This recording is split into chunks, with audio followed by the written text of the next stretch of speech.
I have to fix all this shit again.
Yeah, that gun is not strong enough for Vicar.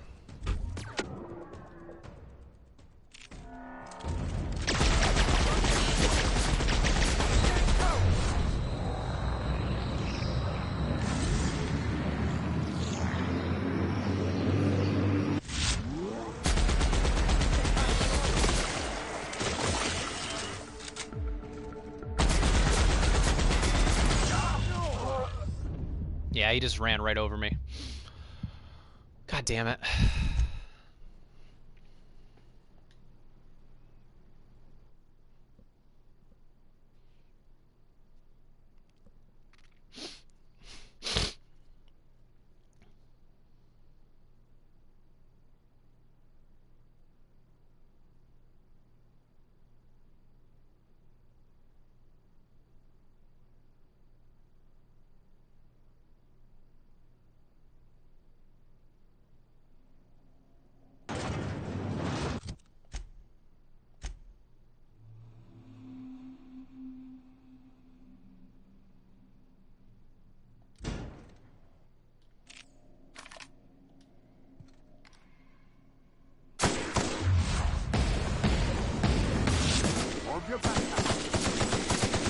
They're too tough! Try something else!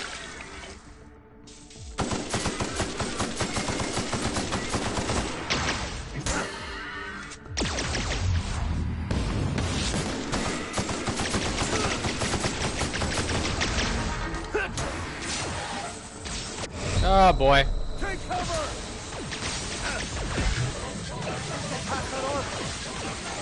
Get up! Yeah, that pistol sucks. He cannot be using that pistol.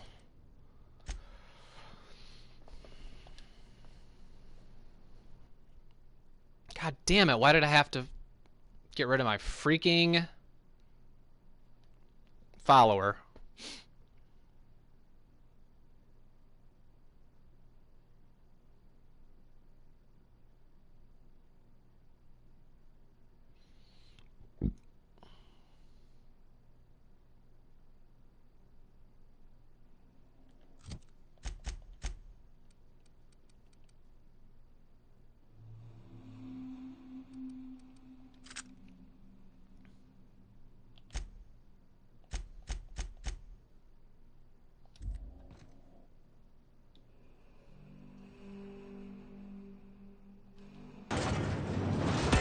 Here we go!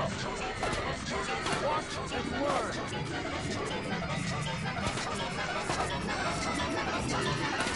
May you find peace in death!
Can you get up, buddy?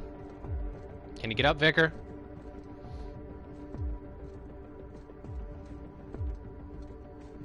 Now, can I get past him? Get to that door?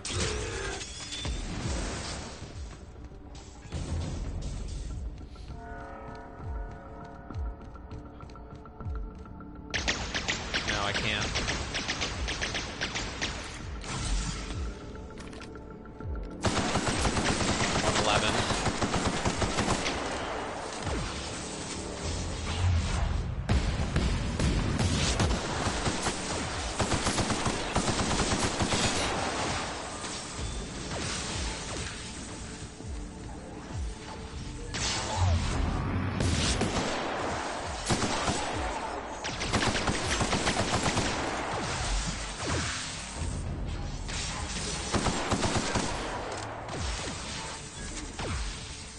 Oh, I got level 30?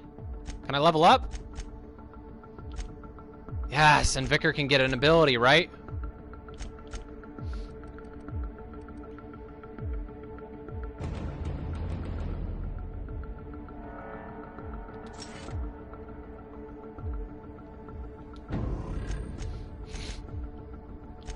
Okay.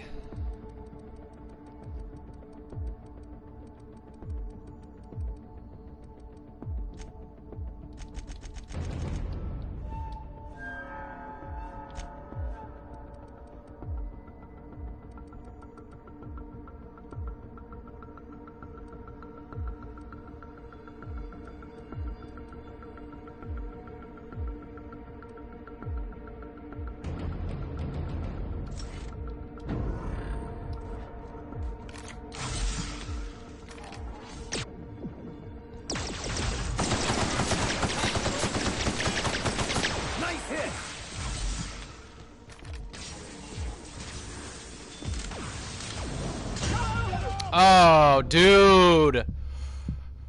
I should have freaking saved, man. Did it save? Did it autosave? I think it did. No, I don't think it did. God damn it. I just gotta kill those drones until I level up.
That worked. Peace in Jack.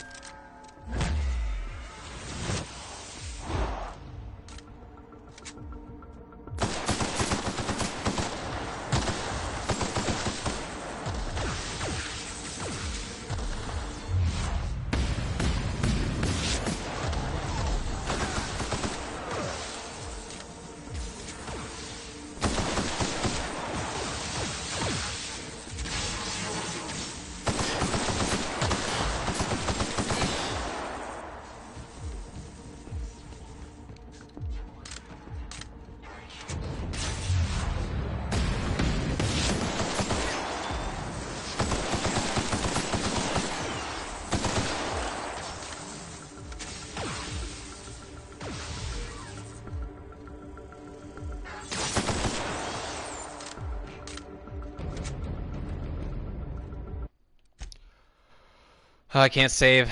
Can't save in the middle of combat.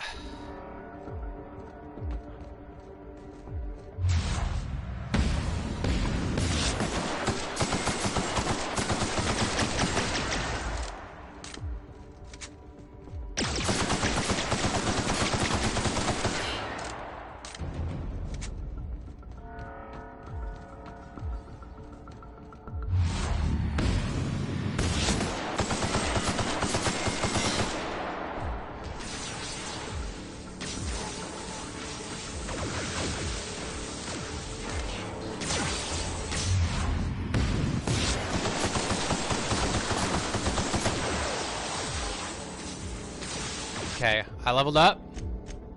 Let's get Vicar Max that perk.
No!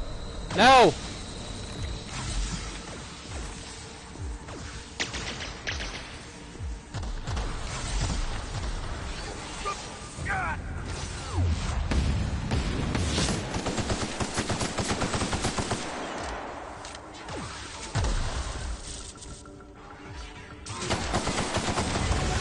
Yes! Yes! Woo! Please tell me I don't have to kill... Oh god. Oh my god. Oh. All that for a freaking key. Oh man, let's go.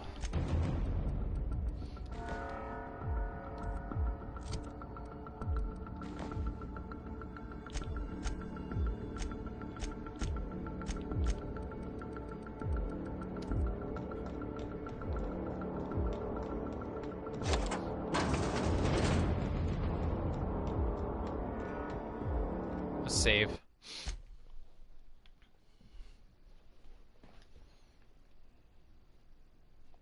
Man, this game is crazy. Shit.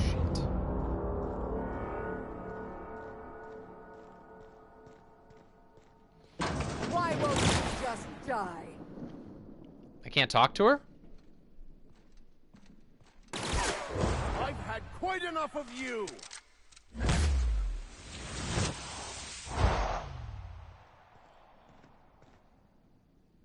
Damn. Get me out of here. Damn. Hey, buddy.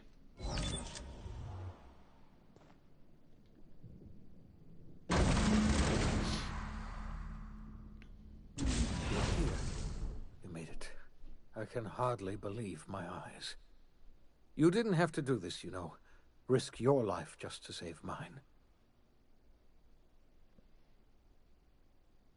Are you kidding? The board never stood a chance against me. No, I expect they didn't. You're a force of nature, aren't you? You've left the board in tatters, but Halcyon is still on the verge of starvation. I just hope we're not too late. You and I are going to have to work harder than ever to save Halcyon. I'm afraid the situation is far worse than any of us ever anticipated.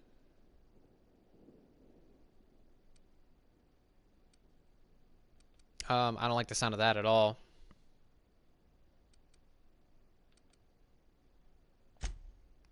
Earth has gone dark.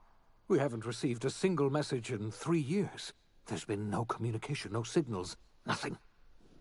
2 years ago, the Earth's Directorate's frigate disappeared on their way back to Earth. We don't know what they discovered when they arrived, or if they arrived at all. Earth is only an idea to us. But that idea is the bedrock the colony is built upon. If people were to find out it's gone dark, the shock could be too much to bear. I don't want to imagine what'll happen once news gets out. Let's just keep this between us for now. Earth isn't going to help us. No one's going to help us now. We're alone out here, and I don't know if we're going to survive. We have a lot of work ahead of us. We best get started. I had hoped your fellow colonists might hold the key to saving Halcyon, but I don't have nearly enough chemicals to revive them all. I'll do what I can. I just hope it's not too late. It's time I return to my lab. I'll try to save as many of the Hope's colonists as I can. You're under no obligation to help me. You've done enough already.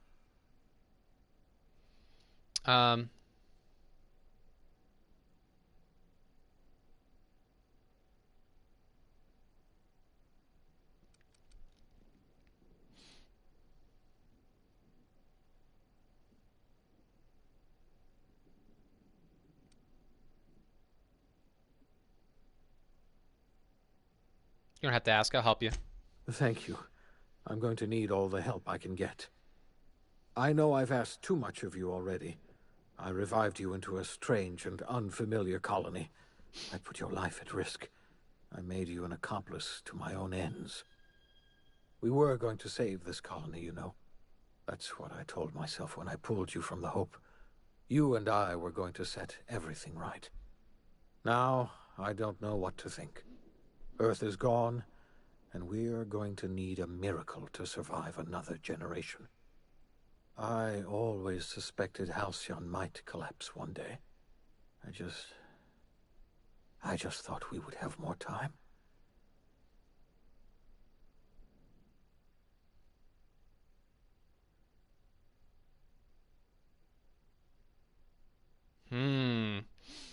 Interesting. The OSI teaches that everything in the universe happens according to the grand plan. But the stranger that arrived in Halcyon was an unplanned variable. From the moment he landed in Emerald Vale, his actions altered the course of history. The events on Tartarus brought about the end of the board's authority. But the board's mistakes would haunt the colony for decades to come.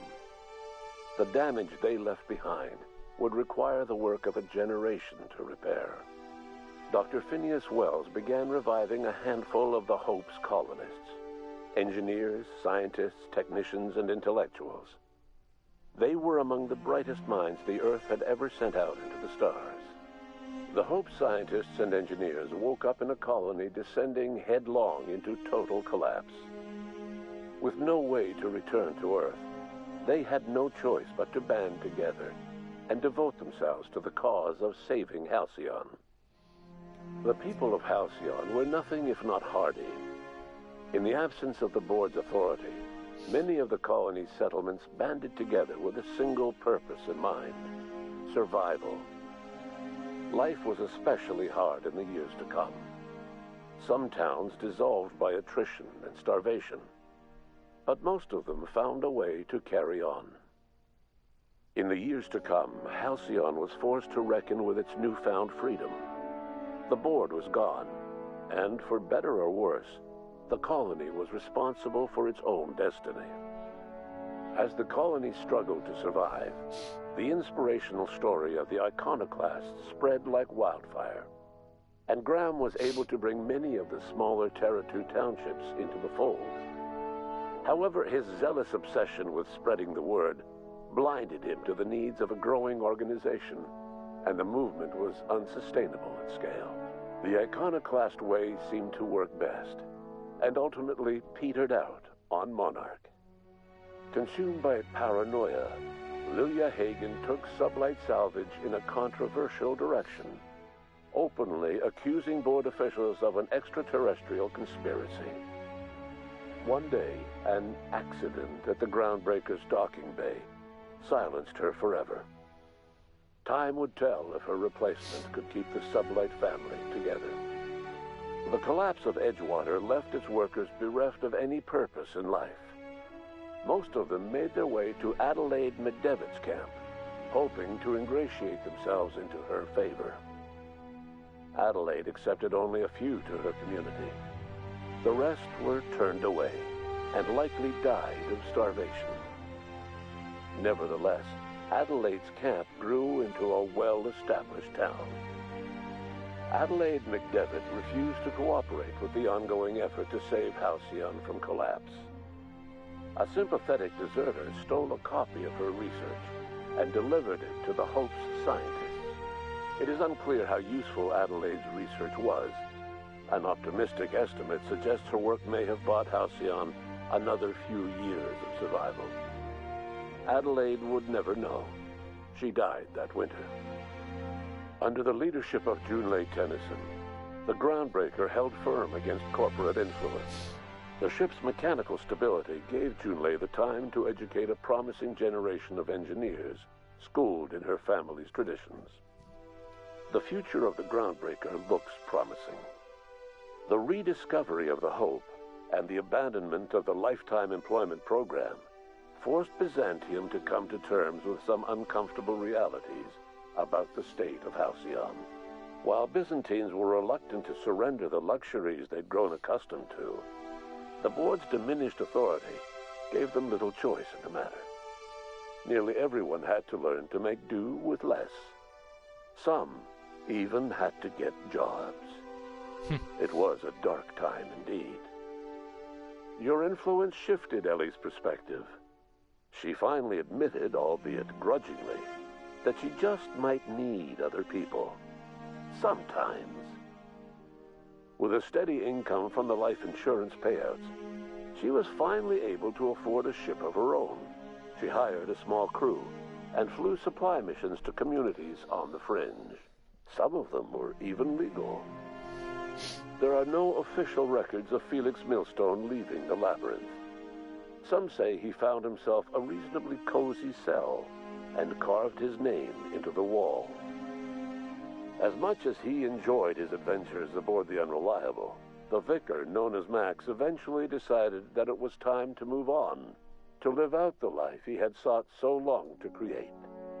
He knew there were many in the colony who carried burdens much worse than the ones he had struggled with, and he devoted himself to easing their suffering wherever he could. He only ever took up arms again to defend the defenseless.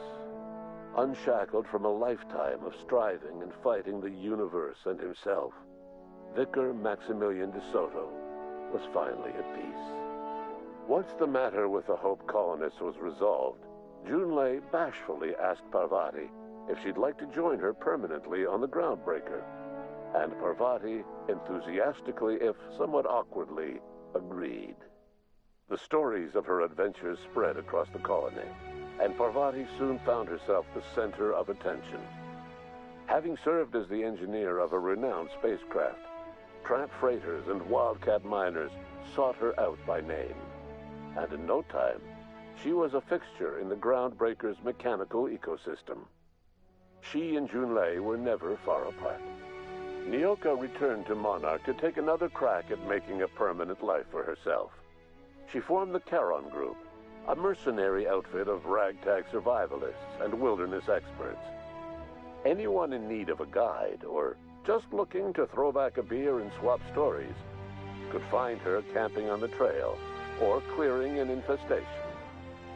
The SAM unit that accompanied you spread awareness of the product line's superior sanitation and maintenance capabilities across what was left of the colony. This led to a boost in SAM unit sales. Did you know that SAM units are the longest-lasting, toughest-acting cleaning solution in Halcyon? Minister Clark was released from house arrest, and his contact with you gave him a sense of renewed purpose and vigor.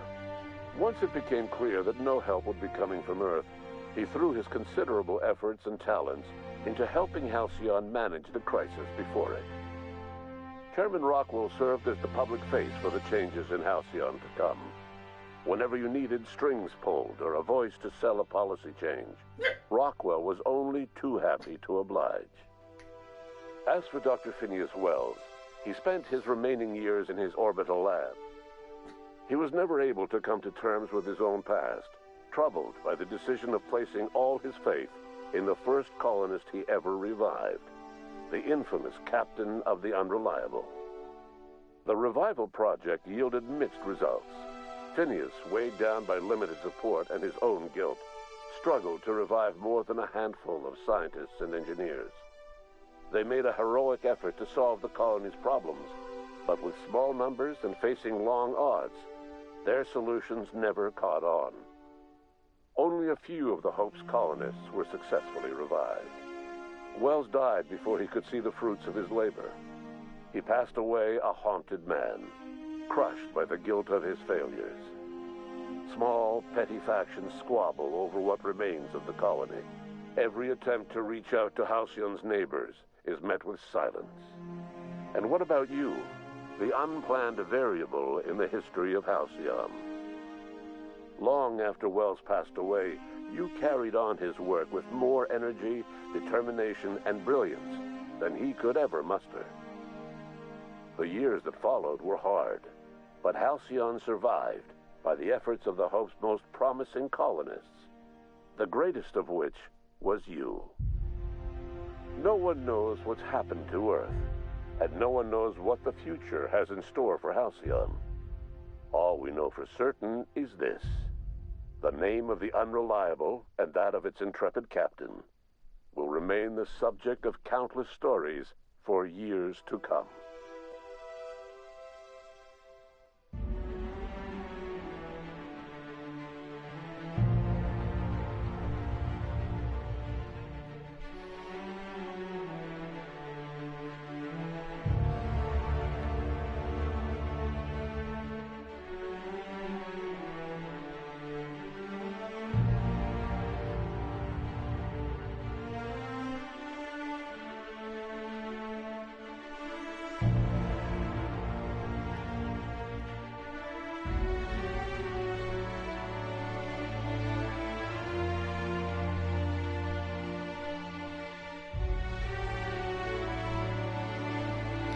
Alright guys, well, that has been our entire playthrough of The Outer Worlds. Our scientific persuasion playthrough. Didn't end quite the way I would have hoped. Certainly some mistakes that I would have corrected next time around. But there you have it. You never know how it's going to turn out, especially the first time. So, anyway, guys, I hope you enjoyed. Leave a like, leave a comment if you'd like. If you missed any previous episodes, go ahead and check out my playlist. I have all the episodes uploaded there. And I will see you all next time.